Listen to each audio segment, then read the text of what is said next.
I'm a psychologist. My client sees things that aren't there. Or so I hoped. It's been a long time since I'd had a session with Dave. Not his real name, of course. He had stopped attending therapy sessions in over a year, and I was surprised when he called to book a session. He had first come to me a few months after he'd been diagnosed with schizophrenia at age 29. His then partner had shared, through a veil of tears, about how his quality of life had deteriorated over the past 2 years. She first became alarmed when he had started to overlook his hygiene, his dressing, not seeming to care about how he appeared to others.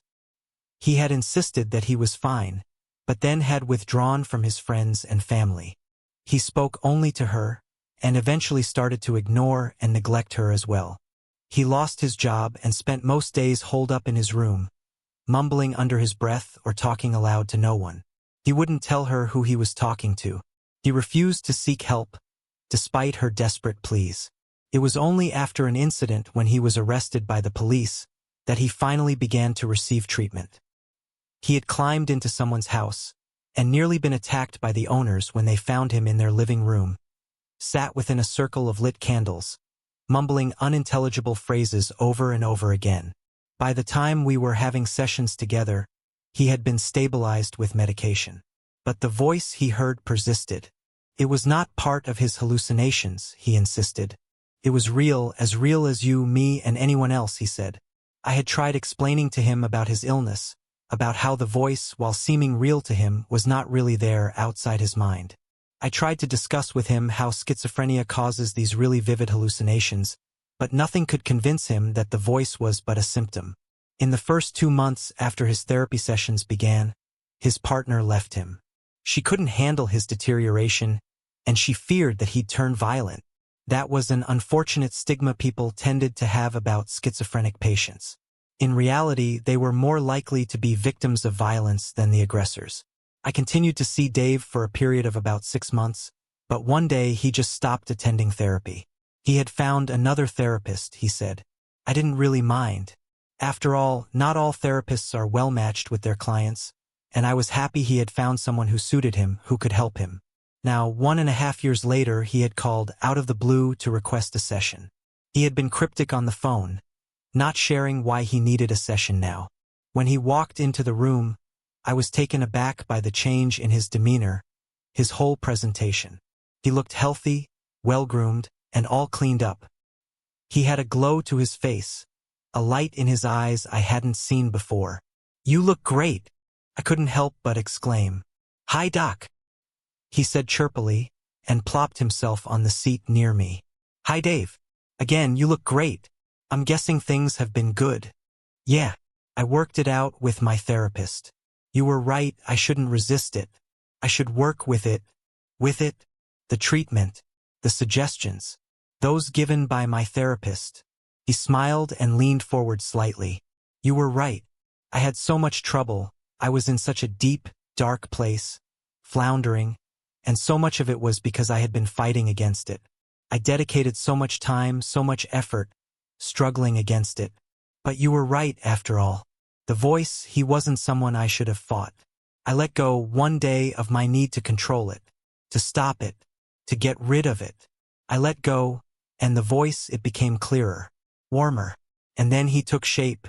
He'd taken form before, but it had been a hazy blur, something I tried to ignore, willing it to disperse in my sight. But after I embraced his presence, he took a solid form, and he finally appeared to me, clear as day. He looks like a regular guy. He has kind eyes. I sat through his monologue, silent, not wanting to interrupt.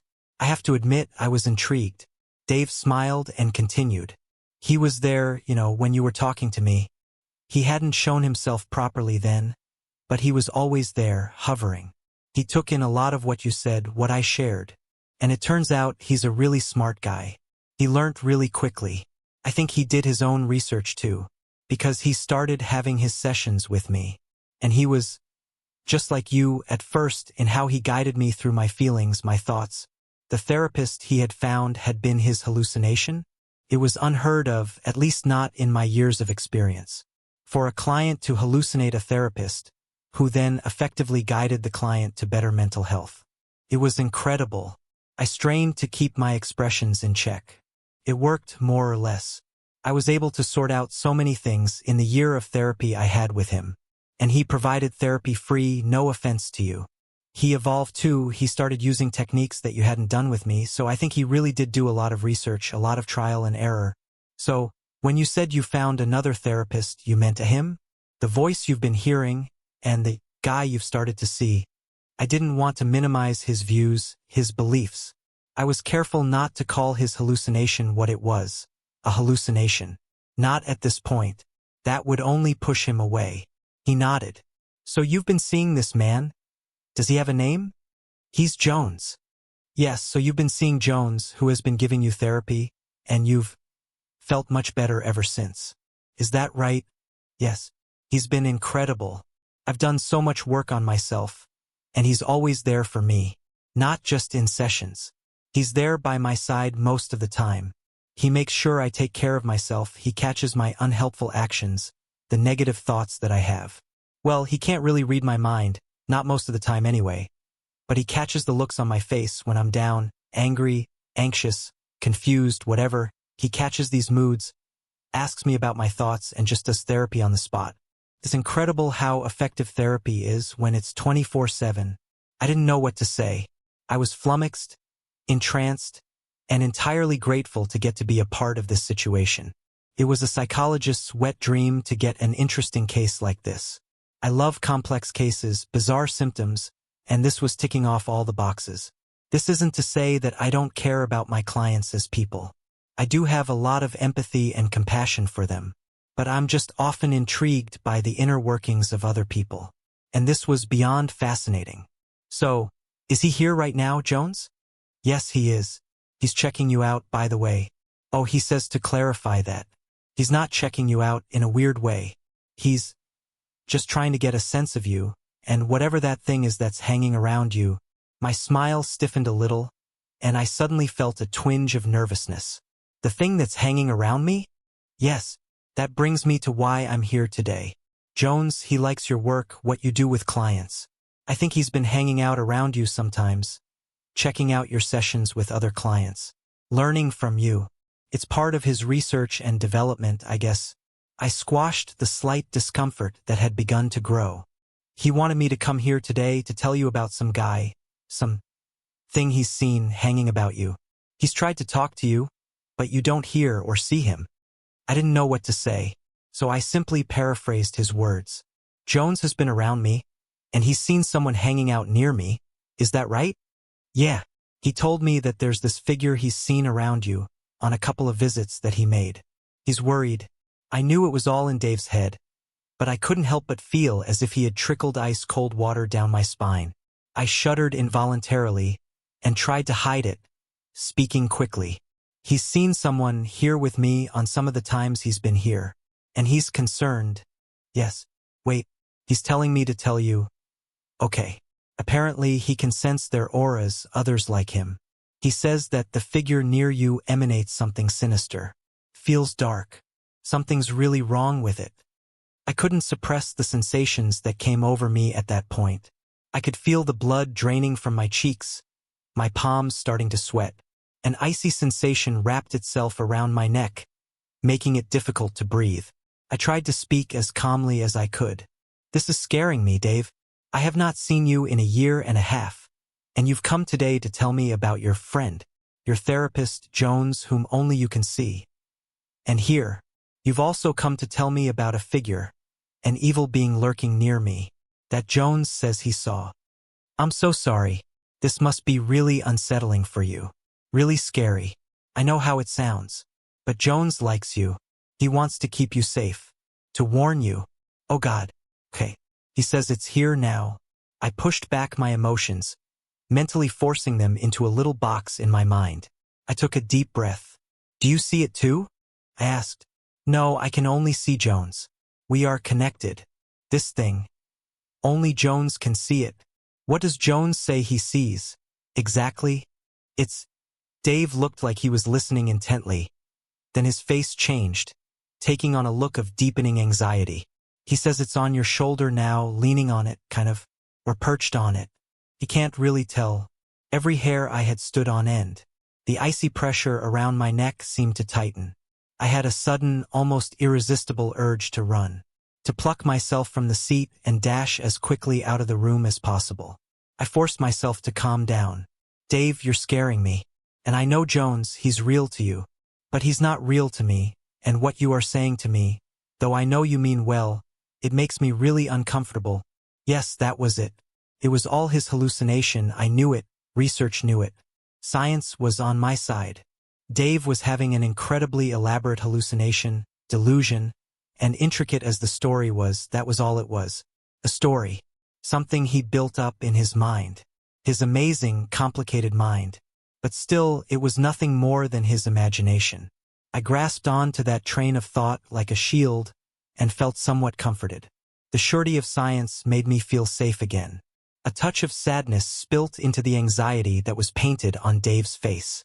Then he seemed to be listening, looking somewhere to my right. Jones said that last Friday you were wearing a blue sweater, and you were rushing into the clinic, and you just made it on time for your first appointment. A crack appeared on my mental shield. I had indeed been wearing a blue sweater last Friday. A sky blue one. I was also almost late, and had been in a huge hurry that morning. Were you following me? Were you waiting outside? I asked, clinging determinedly onto the shield. Dave paused for a while, looking again at the empty space near me. You did some chair work with your first client. He told you about his experience with his mum when he was 6 years old. The mental shield disintegrated. The cold fear seeped through. I didn't respond. Couldn't. Jones says he's sorry. He knows there's client confidentiality involved, and he shouldn't have been sitting in on all those sessions.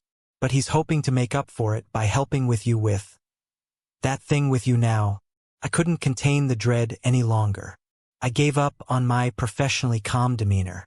What is he afraid it would do to me? He says that it's draining your energy, depleting your life force. He's not sure how it works, but just by being in your proximity, it's feeding on you. Jones says that some of these creatures may even have the ability to plant thoughts in your head, influence the things that you do. He's heard of one which made its victim kill someone. Before killing himself, I stared blankly at Dave. Jones says that he could try to reach out to it, get it to leave. But he's not sure if that could work. Alternatively, Dave trailed off, and anxiety danced on his features. Alternatively, he said he could stay with you for a while. He wants to know if you'd let him in, let him show himself to you. He could then guide you on what to do. Apparently it feeds on you most easily when you're unfocused, distracted, when your mind is in shambles. Jones wants to be there to monitor when that happens and keep you focused, strong and clear in thought.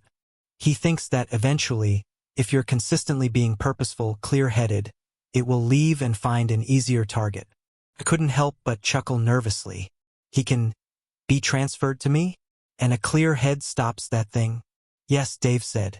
I don't want to lose him, but I think I can do without him for a few days. Maybe even a few weeks. Would you be willing to take him on? The conversation was getting out of hand. Not knowing what else to say, I just nodded. Dave nodded in return and closed his eyes. When he reopened them, he asked, "Do you see him now?" With trepidation, I turned to look around the room.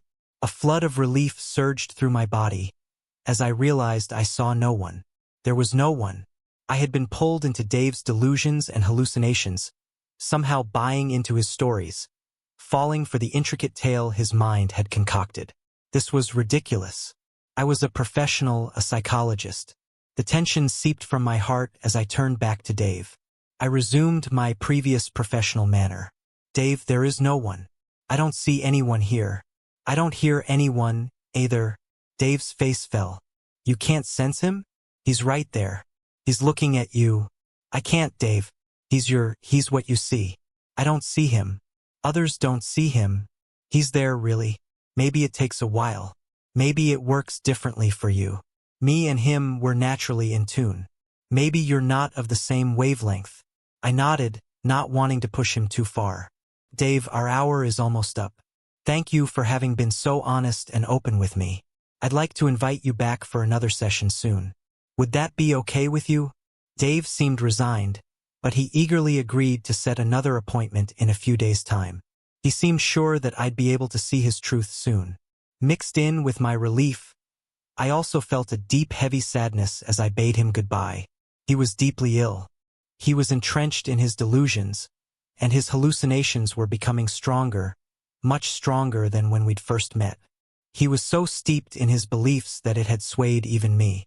I wasn't sure what I could do for him, other than continue to suggest that he revisits his psychiatrist to titrate his medication.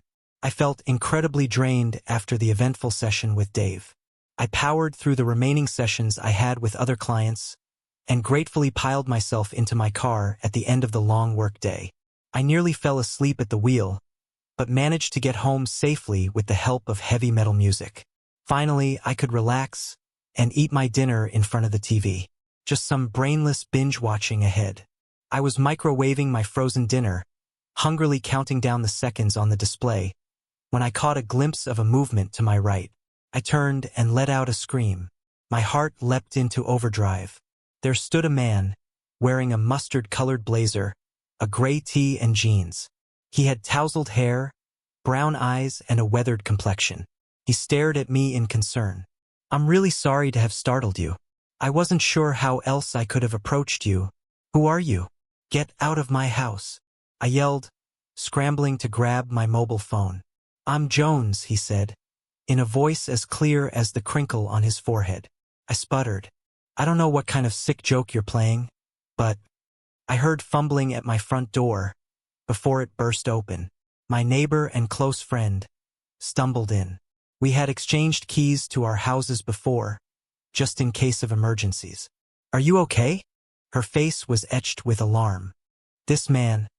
I pointed at Jones. "He's trespassed in my house. This man..." She stared at me, uncomprehending. "What man?" I stared at her and at Jones. She followed my gaze, then looked around. "Are you okay?" Hey, there's no one here. It's just us." I sat down on the floor with a heavy thump. She came up to me and hugged me. "Are you good? Hey, let me call someone. It's going to be okay." Jones just stood there quietly. I stopped her from making the call. I made up some excuse about being drained, tired, and on medication, about how that must have made me see things. I just needed to sleep, I told her, and ushered her out of the house. I couldn't afford to be seen by others as having lost my mind. My career was at stake. She was puzzled and concerned, but didn't push. She agreed to leave, but was firm that she would check in on me again in the morning. The minute I shut the door behind her, he spoke. "It's still here with you. It's grasping onto your back. I think we need to get started on getting rid of it. We've been at this for days. Isn't it shriveling? Just a little?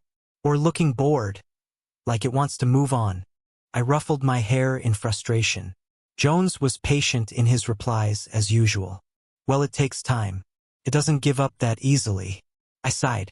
Jones sank down on the ottoman across from me. "I know it's tough.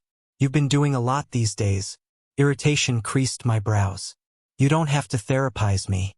I know when you're trying to validate my emotions." Jones laughed. "I'm serious though. You've been working a lot on your mental focus, on being mindful and purposeful.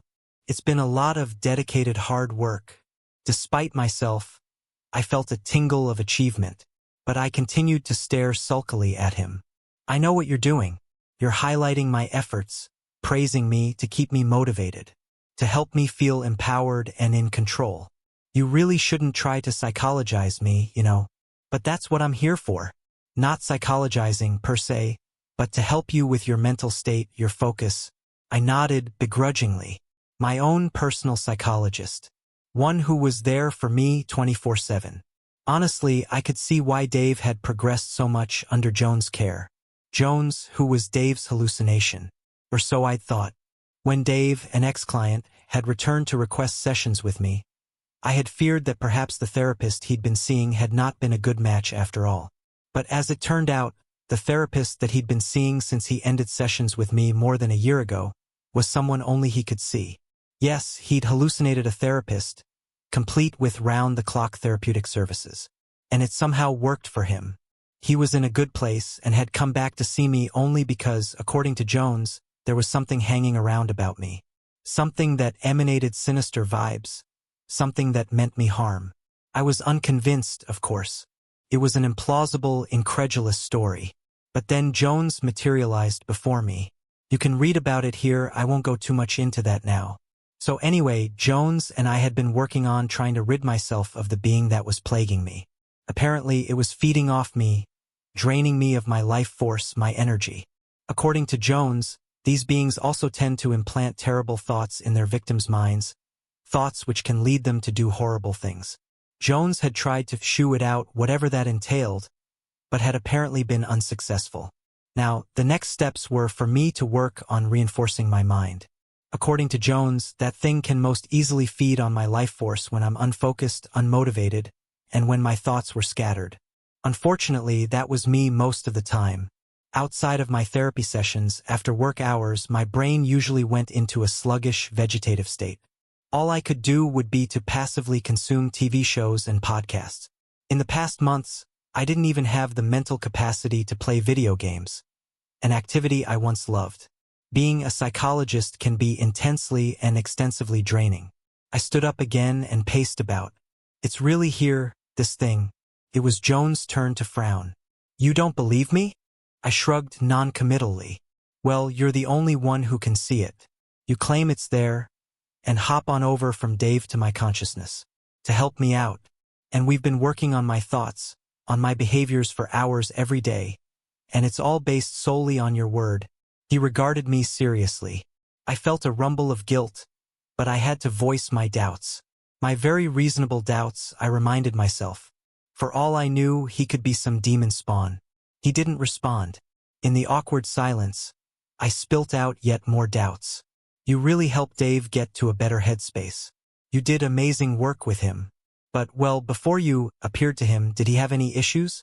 Was he already in a bad state? Sadness tugged at the corners of his lips. He took a breath, as if steadying himself to share something difficult. I appeared to him for a reason. I watched him intently, silent. Some people in your world, they're more sensitive. They're more in tune with other beings from other worlds. Dave, he's really sensitive. And his mind happened to be rather attuned to my world. Well, there are things in my world that intend harm to those in your world. For people on your side who happen to be more sensitive, more in tune, these things can affect them. They may not be visible to these people, but they can definitely affect them. And when people are in a bad headspace, when their lives are chaotic, they tend to be more vulnerable to these influences. He must have noticed my arched eyebrows. I know it's hard to accept, but honestly, haven't you ever considered the existence of other worlds? Other beings your world isn't aware of? Like when your clients talk to you about things that they saw, voices that they heard, didn't you ever wonder if it could be real?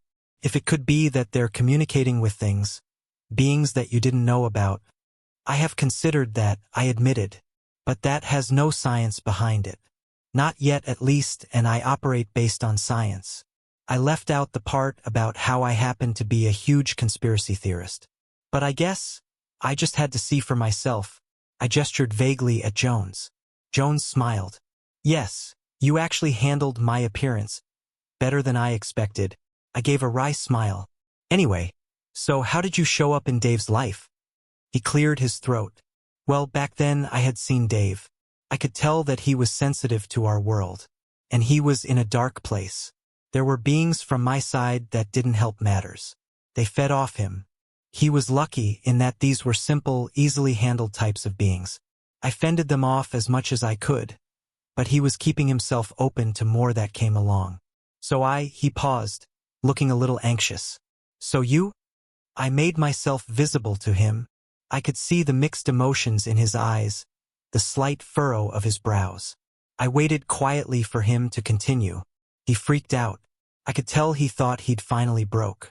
I feel really bad about his initial mental meltdown. Tried to be as tactful as possible in approaching him, but I guess people from your side don't really do well with seeing us. Well, he got into a load of trouble because of me, and eventually he was asked to see you for therapy. I kept trying and trying to reach out to him, to let him know that I was only there to help. I wanted to help him out of his dark space. I wanted to make up for his mental breakdown.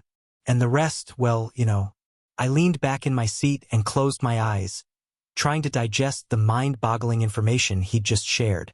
It was a good minute before I could get my mind right. Are you saying that mental illnesses are all caused by creatures from other worlds? Jones flinched at the word, creatures. We're not all creatures, and no. Mental illnesses are mental illnesses. Most of your clients have just that, a psychological disorder. It's not that common to be sensitive to other worlds. It's not common to have issues like Dave did, like you do. But yes, a small proportion of those who are diagnosed with mental disorders are, in actual fact, dealing with otherworldly issues.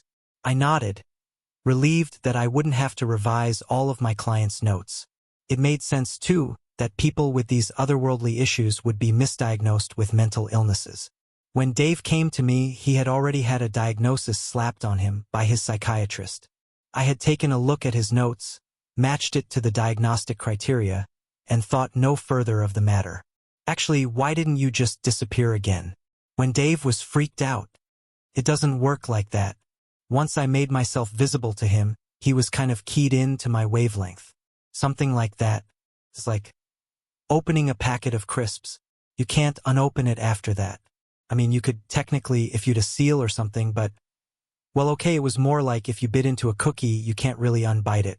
I mean, unless you haven't chewed, then technically you could. You mean once you see it, you can't unsee it.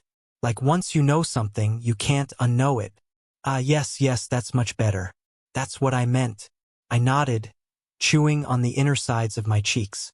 Am I sensitive too? I asked. Well, there's that thing hanging about you, so that should already tell you something. I rubbed my face with my hands. Will I be able to see that thing? The creature? The being? The thing with me? Jones shrugged. Maybe if you got more in tune with it, otherwise it would really have to decide to show itself to you. Where is it now? I had a sinking feeling that I knew. Jones seemed reluctant to tell me. Finally, shifting about uncomfortably, he said, well, it's still on your shoulder. I gave an involuntary shudder. I was right. I suddenly had the urge to start flicking at my shoulder, whacking it, running about the room swiping at it. I forced myself to remain still. Okay, great, cleared my throat. I had guessed so, actually. I'm starting to sense it. This eerie, ominous feeling I get from it, just hovering about, twists me up inside. I think maybe I might already have become more attuned to it, since you told me about it. So yes, wonderful news. What do I do now? Well, it's not one of those simple creatures. This one's complex. It seems to be a proper, sentient creature. I can't really tell what it is. It's probably not willing to show itself clearly to me. So I'd suggest, for now, to just really keep working on keeping your mind focused and clear. Engage yourself in whatever you do. Be focused on just where you're at, what you're doing in the moment. Keep doing that, and it should, hypothetically, help to lessen its ability to affect you. Hypothetically. Great. Okay, so practice mindfulness. Practice mindfulness to get rid of an otherworldly creature that's clung onto me. Right? I know, it sounds strange, but it's really all I can think of that could work right now. I just looked at him for a long while. Then I sighed in resignation. Whatever works, I guess. It's not like I have a choice. That night, Jones went off to check on Dave. Dave had come in a few days ago for his follow-up session, and he had been more than delighted to realize that I'd seen Jones too. I think deep down, a part of him had harbored lingering doubt about Jones. He'd probably wondered from time to time if other people like me, had been right, and that Jones was just a hallucination. The pure relief and joy on his face showed just how much it meant to him that I could see Jones too. Dave had seemed to be coping well, but it had been quite a while since Jones had left his side, and Jones was anxious to check up on him. He seemed almost like a concerned father figure, though they were probably more like brothers in terms of age. Then again, Jones could be 1,000 years old, for all I knew. Left alone for the first time in a week, I felt a sense of relief and freedom. But at the same time, I couldn't deny the faint sense of emptiness that crept up on me. I had quickly gotten used to Jones' company. It was finally sinking in just how good of a person Dave was, to be willing to part with Jones for my sake, after having had Jones with him for such a long time. I practiced some mindfulness meditation, and tried my best to keep my thoughts centered on my breath, on the here and now. But it was tough, sensing that somewhere, close by, that thing was there, watching me. I decided on an early night. After washing up and turning the lights off, I snuggled under the comfort of my covers. I had popped a sleep supplement before bed, so I was hopeful about getting a good night's sleep. I had an early session the next morning. I lay still for a while, but the kink in my neck was bothering me. I flipped over onto my side to ease the tension in my neck. I was getting drowsy when I sensed it moving. It settled in front of me, chest tight, throat constricted. I slowly forced my eyes open. Paralyzing fear enveloped me. Couldn't scream. All I could do was continue to stare at it, unmoving.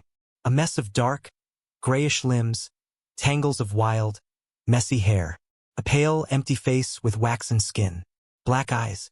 Completely black eyes, the whites nowhere to be seen. And a jagged mouth contorted into a crooked smile. You wanted to see me?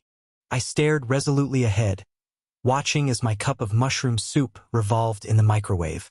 In the periphery of my vision, I could still see it. The thing dangling upside down from the ceiling.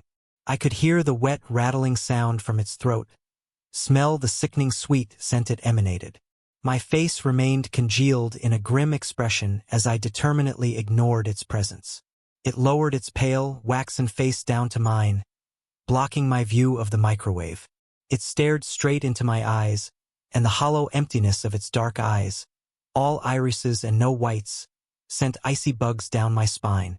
Then it reached out one of its many limbs and placed a clammy, deformed hand on my neck. The pit of cold fear in my stomach deepened, though I refused to flinch. I knew that I should acknowledge it, accept its presence, and work around it. I knew that, much like what I taught my clients, avoiding and making yourself block out something, that inevitably leads to the opposite effect. Your mind would just get more fixated on whatever it is you were trying to ignore, giving it power, a stronger hold over you. But I was tired. I couldn't do it. My mind was in shambles. The past few weeks had been a tedious and painful battle of wills. It terrorized and mocked me at every opportunity, while I performed all manners of mental gymnastics to try to focus on going about my day, to not let it get to me. I was wiped out. I was done working on accepting its presence, its chilling, terrifying, annoying presence. I was done with forcing myself to focus on my activities despite its presence. I wanted to grab hold of it, shake it, stab it, choke it out. Jones had been helping to keep me in check, calming me down when I lost it, when the fear and anger took over.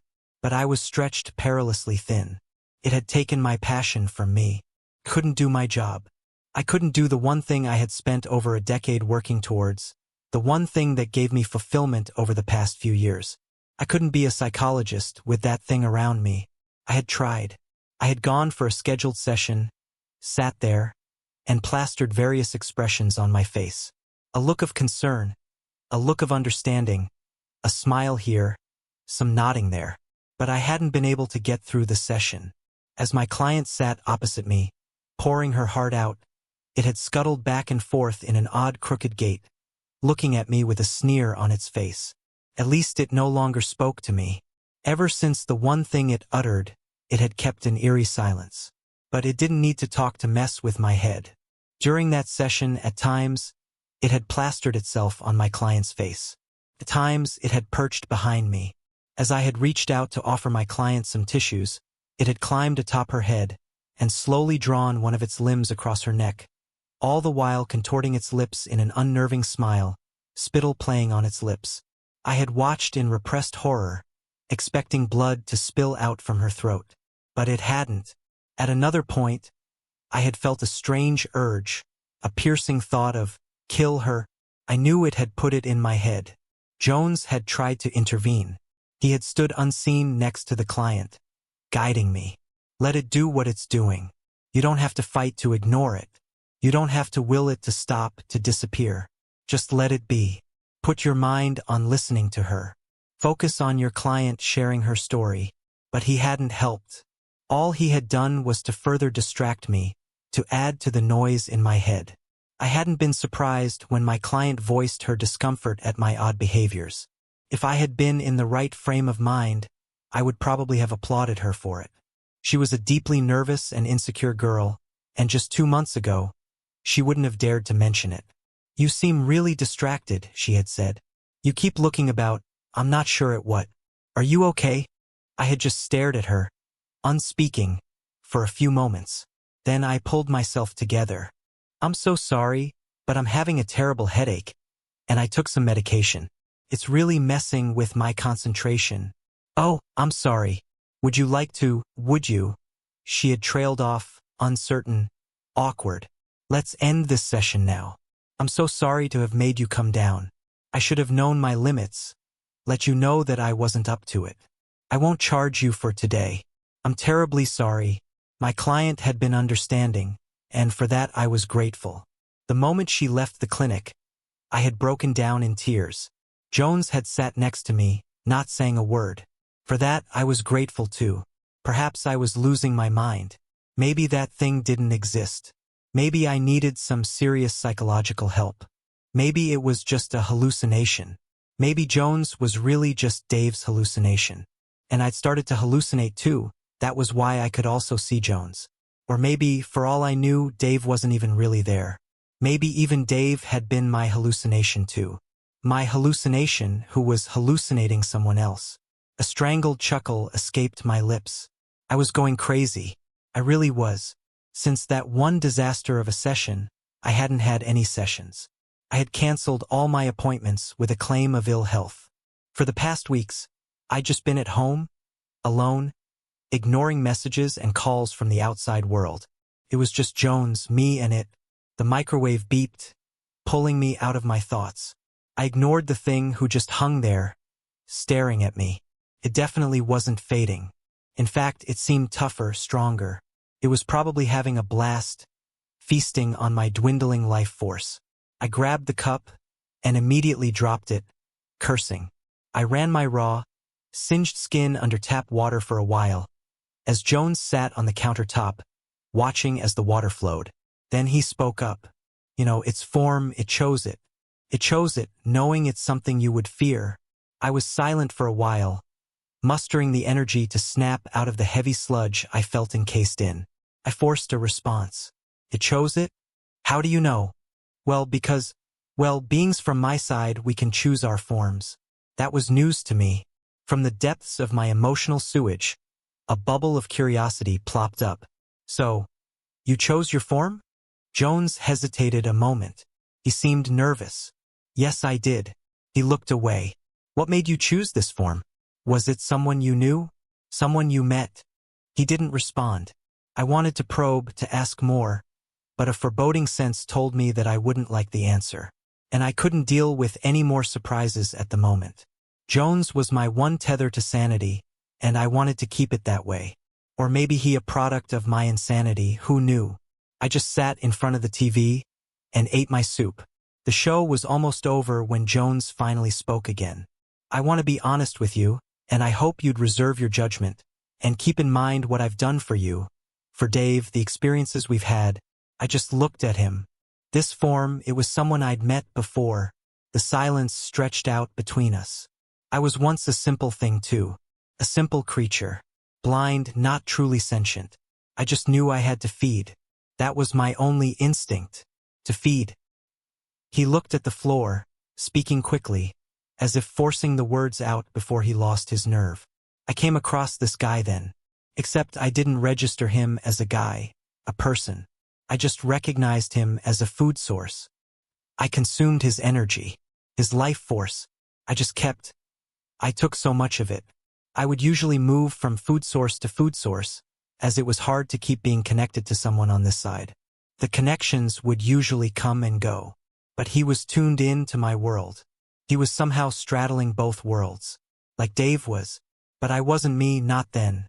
I was that simple creature. So I stuck to him and I kept feeding off him. The blood drained slowly from my face. I wished I hadn't asked. Then I started to gain a higher form of consciousness. I started to have thoughts other than seeking food. I started to come to life. I think I was taking on the essence he had. I think I sucked so much of his life force that I developed, evolved, progressed, became an actual sentient being. And I began to think his thoughts at first, feel his emotions. Then I started to think my own thoughts. I became a person, if that's what I am. But by the time I realized what I was doing to him, gained the morality to know it was wrong, it was too late. I stopped feeding on him, but it was too late. I must have taken too much of his life force. One day he just stopped breathing. He forced his head up, and he looked at me, pain and shame in his eyes. It was my turn to look away. I felt so much guilt. I still feel so much guilt. So I took on his form, to honor him, to keep him in memory, to remind myself of what I did. And I started trying to stop these other things.